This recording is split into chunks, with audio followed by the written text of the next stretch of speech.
Soleram, soleram, soleram, anak yang manis, janganlah dicium, sayang kalau dicium, merah pipinya. Kampunan jauh di Batu, Kunwasan Sebaku Liliang. Assalamualaikum warahmatullahi wabarakatuh. Bertemu dengan saya Yunita Elmina, calon gubernur angkatan 9 Datu Serang.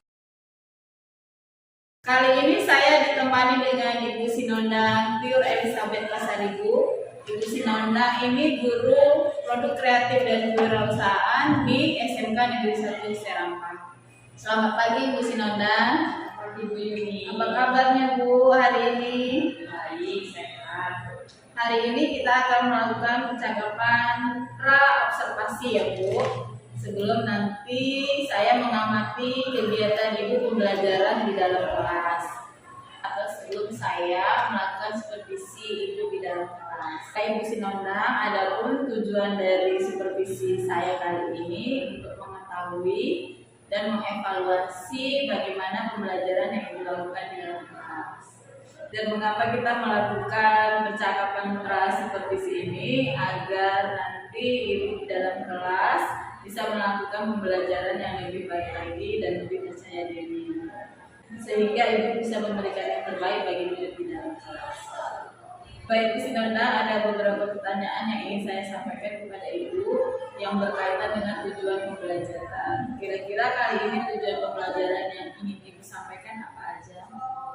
Baik Bu, menurut RPP yang sudah saya tulis, tujuan pembelajaran pada pertemuan kali ini yaitu yang pertama memahami indikator keberhasilan tahapan produksi massal, dan yang kedua membuat indikator keberhasilan tahapan produksi massal. Jadi saya ada dua tujuan pembelajarannya.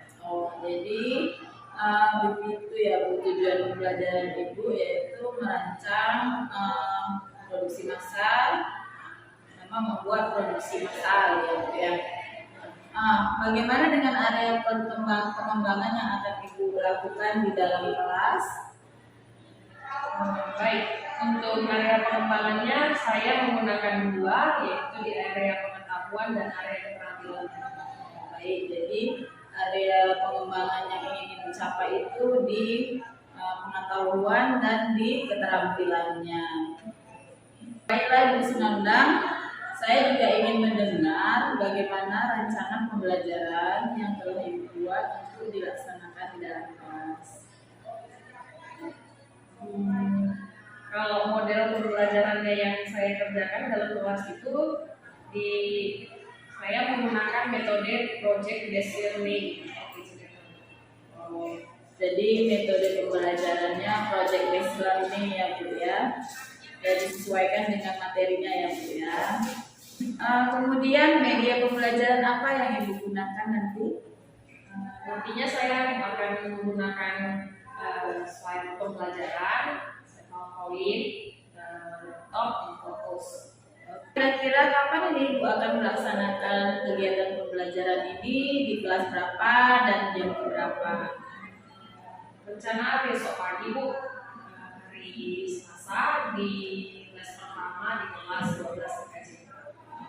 Ibu akan melakukan kegiatan pembelajarannya besok hari Selasa di kelas 12 TKJ 4 di les pertama sampai dengan selesai. Maka saya akan masuk ke kelas Ibu, melakukan supervisi dan mencatat kegiatan apa saja yang Ibu lakukan di dalam kelas. Nah Bu, setelah nanti Ibu melakukan pembelajaran di dalam kelas, kita akan melakukan percakapan kembali, yaitu percakapan pasca observasi atau pasca supervisi yang saya lakukan. Sebelum kita akhiri percakapan pra supervisi ini, kira-kira apa yang sudah Ibu peroleh dari percakapan kita hari ini? Saya akan mempersiapkan RPP ini Bu, dan media pembelajarannya seperti slide fokus, slide pembelajaran, slide PowerPoint khususnya, terus fokus. Baik, Ibu akan mempersiapkan RPP dan media pembelajaran yang akan digunakan. Baik Baiklah Bu Sinandang, terima kasih atas waktunya untuk percakapan kita kali ini, percakapan pra-observasi. Sampai ketemu besok di dalam kelas untuk kegiatan pembelajaran yang Ibu lakukan. Selamat pagi Bu Sinandang, Ibu Yun. Selamat pagi. Dari suaranya semangat ya, kedengaran semangat. Sehat semua kan? Sehat. Ada sekretarisnya mana? Ada berapa jumlah satu kelas? Oh, 34 orang. Hadir semua hari ini? Oh gitu. Itu apa beritanya? Oke ya. 33 orang dalam satu kelas ini. Baik, sebelum kita mulai pelajaran hari ini, ada baiknya kita mulai berdoa dulu. Ketua kelas silakan dipimpin doa. Membaca Allah Al-Quran. Kita mulai. Doa selesai.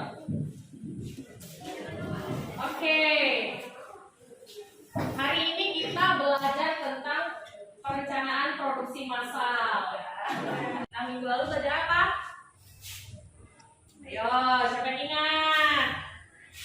Ayo, minggu lalu ini kita udah di tahap perencanaan produksi massal. Berarti minggu lalu kita belajar tentang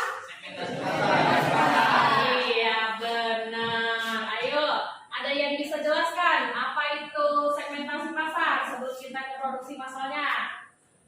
Ayo, bisa dimulai dengan pengertian pasar sendiri, contohnya yang paling sederhana. Ayo, siapa yang tahu pengertian pasar? Ayo, oke, ayo Bang, apa? Tempat jual beli. Ya, benar. Oke, ada lagi? Ayo, bisa dikatakan itu tempat transaksi ya. Oke, ketika kita mau beli barang, kita ke katakanlah toko. Nah, di situ kita lakukan transaksi. Oke, tapi kan nggak selamanya kita beli di pasar atau di toko. Ada saatnya kita juga berbelanja ya online saat ini, seperti yang lagi kita kerjakan sekarang ini lah ya kan. Oke, nah untuk itu hari ini materi kita itu tentang perencanaan produksi massal. Sudah pernah belajar tentang atau sebelumnya ada gambaran nggak tentang produksi massal itu seperti apa?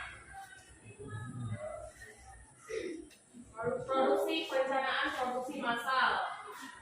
Oke, produksi massal. Asal katanya dari ada dua kata, produksi dan massal. Ayo, bisa jelasin?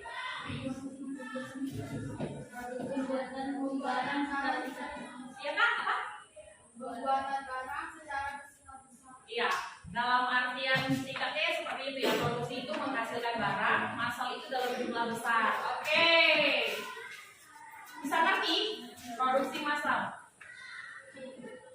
Yang menjadi tujuan pembelajaran kita dari materi perencanaan produksi massal itu sendiri, kita ada dua ya. Yang ini yang pertama mendesain perencanaan produksi massal, dan yang kedua membuat perencanaan produksi massal dengan baik dan benar. Oke, sebelum kita desain perencanaan produksi massal itu, Ibu mau tanya, ada yang pernah udah tahu pengertian produksi massal? Ayo. Produksi massal. Menghasilkan barang secara besar-besaran. Ya benar ya, seperti dari asal katanya produksi dan massal. Jadi produksi itu menghasilkan kegiatan menghasilkan barang. Yang kedua itu massal itu dalam jumlah besar. Jadi menghasilkan barang dalam jumlah besar. Nah, pengerjaan produksi massal ini sendiri sangat erat dalam kehidupan kita sehari-hari. Bahkan kita menggunakannya hampir setiap saat. Contohnya saat ini. Bisa kasih contoh yang kita gunakan saat ini? Ayo. Ya, benar ya. Oke, baju seragam. Itu kan diproduksi secara massal. Yang membedakannya apa? Ya, satu mereknya, yang kedua size ukurannya. Oke, selain baju, celana sekolah, rok sekolah, sepatu, jilbab, itu dalam sekolah, dalam kehidupan sehari-hari yang lain. Contohnya apa saja selain benda-benda yang kita pakai ini? Contoh ya, televisi, makanan, makanan, instan, bukan itu saja, ada lagi. Ayo, ya sangat erat. Handphone. Iya benar, handphone. Handphone yang kita pakai setiap saat itu kan diproduksi secara massal ya kan? Ya kan? Atau ada di sini yang handphonenya diproduksi secara satuan, ada India. Ayah sekarang jualannya di Contohnya kan ada itu tas-tas yang diproduksi apa? Terbatas, limited edition, edisi terbatas. Jadi sebelum ke situ, tadi kan kita ada produksi massal, berarti ada produksi satuan. Bisa dibedakan yang bagaimana produksi massal dan produksi satuan? Apa yang diproduksi secara satuan? Supaya dapat gitu perbandingannya. Ayo, yang perempuan biasanya punya gamis nggak yang dijahitkan sendiri? Contoh perempuan. Kalau laki-laki mungkin dia punya meja batik yang dia berbeda, jahit sendiri. Jadi dia nggak dibeli di toko, dia pergi ke penjahit, bawa bahan dan diproduksi untuk dia sendiri. Jadi sesuai dengan ukurannya sendiri gitu. Disesuaikan ukurannya. Ada yang pernah? Ada, Bu. Ada? Ada, oke ya. Jadi yang membedakan produksi massal dengan produksi satuan itu sendiri sudah bisa? Kalau dia produksi massal diproduksi secara banyak besar dalam jumlah besar, produksi satuan diproduksi satu dan itu biasanya sesuai permintaan kita. Sampai sini sudah bisa memahami pengertian produksi massal itu? Sudah sangat jelas tadi ya perbedaan produksi massal dengan produksi satuan, ya kan? Oke.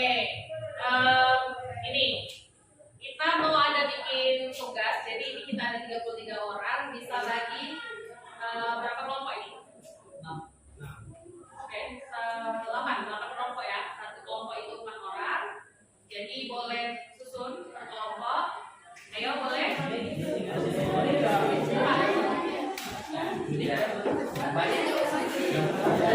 Ya, bila sudah berkelompok, kalian boleh diskusikan materi kita mengenai produksi massal ini.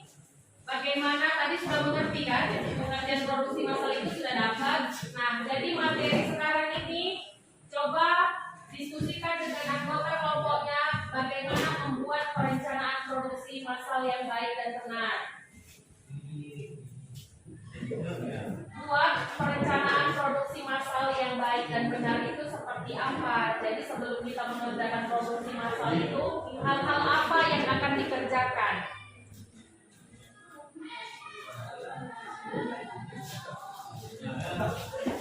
Bisa kan dikerjakan?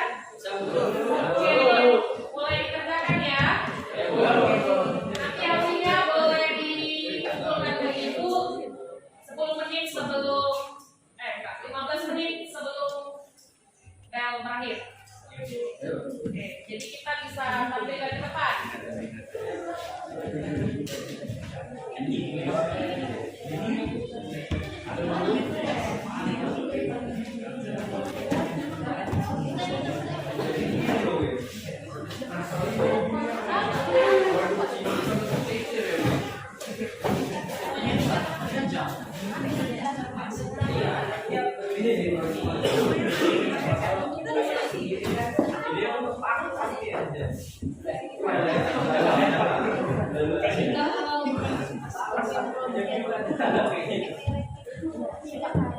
Sudah mulai didiskusikan. Sudah selesai diskusi kelompoknya. Oke, dari kelompok mana ini yang mau maju ke depan untuk mempresentasikan hasil diskusi? Oke ya, boleh ke depan presentasikan hasil diskusi kelompoknya ya. Assalamualaikum warahmatullahi wabarakatuh.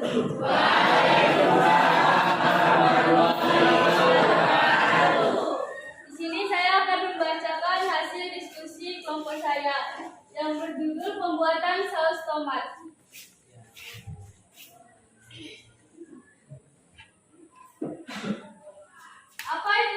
tomat. Saus tomat merupakan produk berbentuk pasta dengan aroma khas tomat berwarna merah tua serta rasa yang merangsang.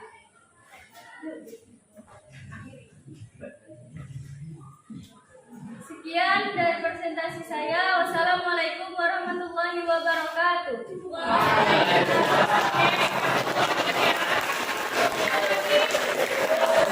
Presentasi hasil diskusi dari kelompok yang pertama. Oke, selanjutnya ada lagi kelompok yang kedua. Warahmatullahi wabarakatuh.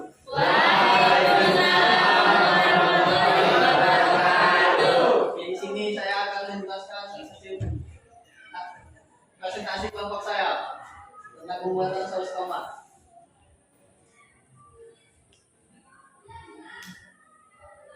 Tahap persiapan: bahan-bahan seperti tomat, bumbu, gula, garam, dan bahan tambahan lainnya. Disiapkan sesuai dengan resep yang digunakan. Bahan-bahan tersebut kemudian diolah melalui proses seperti pencucian, pemotongan, rebusan untuk menghasilkan bahan dasar saus. Sekian presentasi dari saya. Assalamualaikum warahmatullahi wabarakatuh.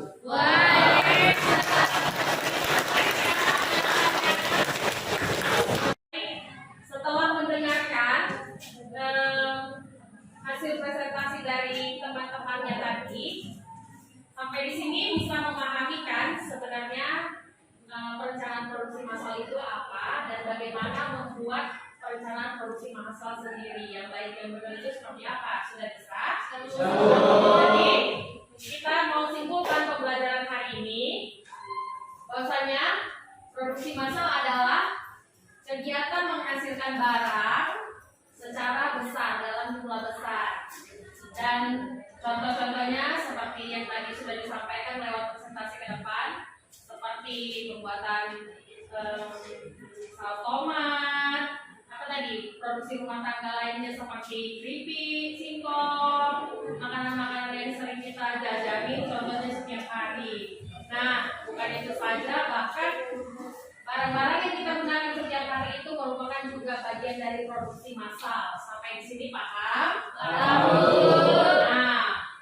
di akhir pembelajaran ini, Ibu mau kasih kesempatan bagi kalian untuk bisa merefleksikan hasil pembelajaran hari ini. Selama pembelajaran kita berlangsung, hal apa yang kalian dapatkan dari pembelajaran kita? Jadi, Ibu mau kasih kesempatan untuk tuliskan refleksi pembelajaran apa yang kalian dapat sepanjang kita belajar ini. Apa yang kalian dapatkan? Hal baru apa yang kalian dapatkan sepanjang pembelajaran ini? Kalian boleh tuliskan di sticky note ini. Oke, boleh dibagi-bagi sama temannya.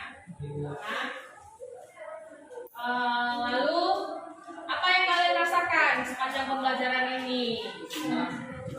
Jadi hasilnya nanti boleh dikumpulkan ke depan, ditulis, jadi tempel ke papan tulis, tuliskan dulu di sticky note-nya apa yang didapatkan sepanjang pembelajaran ini, apa yang dirasakan sepanjang pembelajaran ini. Nanti kita akan baca bersama setelah ditempel ke depan. Bisa? Oke, ayo.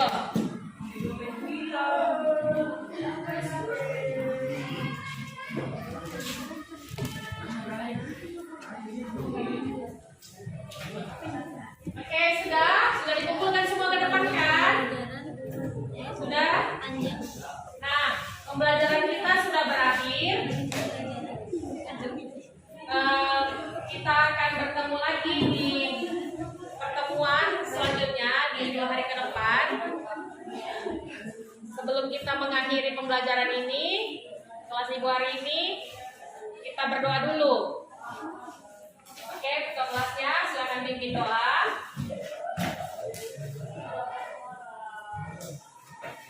Doa selesai. Oke, Ibu akan keluar dari kelas. Tetap jaga kesehatan, tetap semangat. Sampai jumpa di pertemuan selanjutnya. Assalamualaikum warahmatullahi wabarakatuh.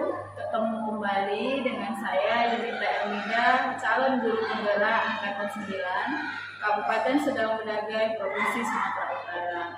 Kali ini saya masih ditemani dengan Ibu Sinandang. Selamat pagi Ibu Sinandang. Kali ini kita akan melakukan kegiatan percakapan pasca observasi atau pasca supervisi setelah pembelajaran yang dilakukan di dalam kelas. Bu Sinandang, apa kabarnya hari ini? Baik, Bu.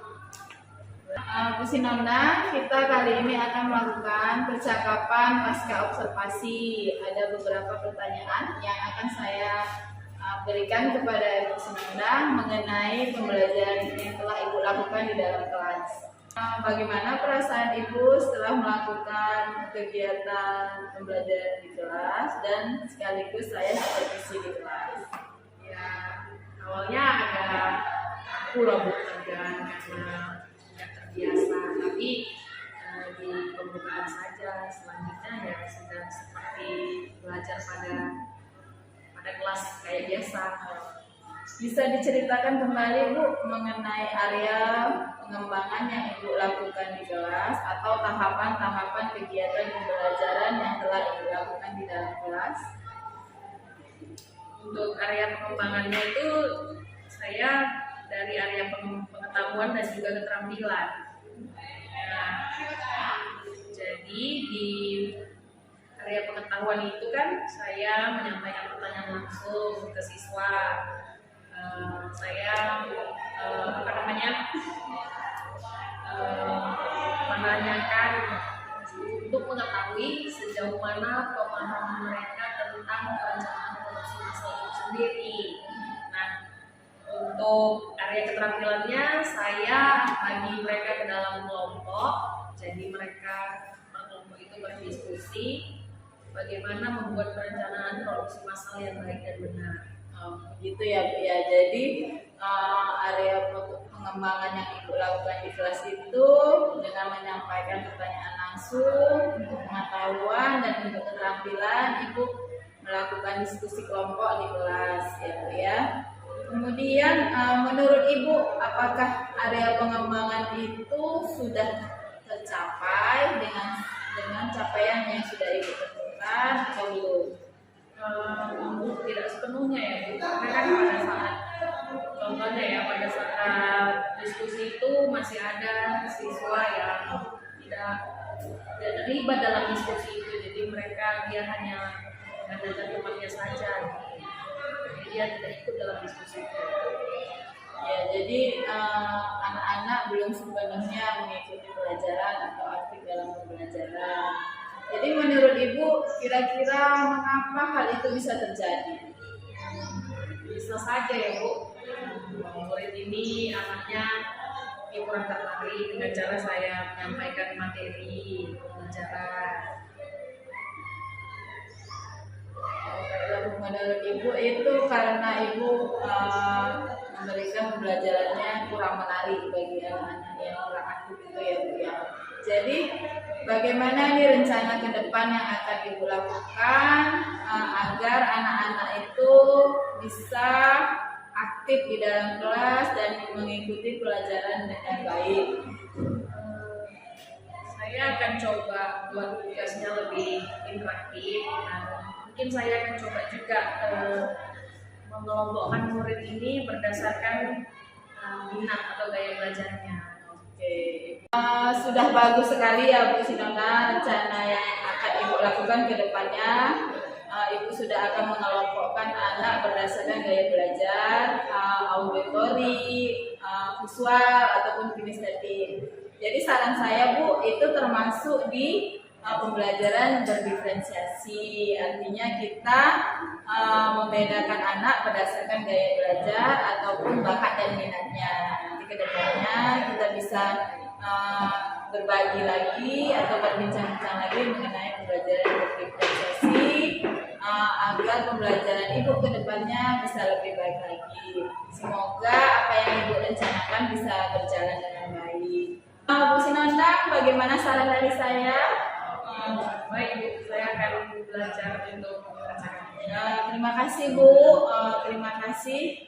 Semoga kedepannya pembelajaran Ibu lebih baik lagi dan murid-murid bisa lebih aktif lagi Baiklah Bu Sinondang, saya akan mengakhiri percakapan pasca observasi dalam kegiatan supervisi kali ini. Akhirnya rangkaian kegiatan supervisi akademik sudah selesai dilakukan, mulai dari percakapan pra-observasi, kemudian kegiatan pembelajaran di kelas, sekaligus saya supervisi ibu di kelas, diakhiri dengan percakapan kita pasca observasi. Bu Sinondang, saya ucapkan terima kasih atas kegiatan kali ini dapat berjalan dengan baik. Selamat pagi Bu Sinondang. Demikianlah rangkaian supervisi akademik yang saya lakukan dengan rekan sejawat saya Ibu Sinondang. Terima kasih. Assalamualaikum warahmatullahi wabarakatuh. Salam dan bahagia. Kota baru, ujungnya Bamega.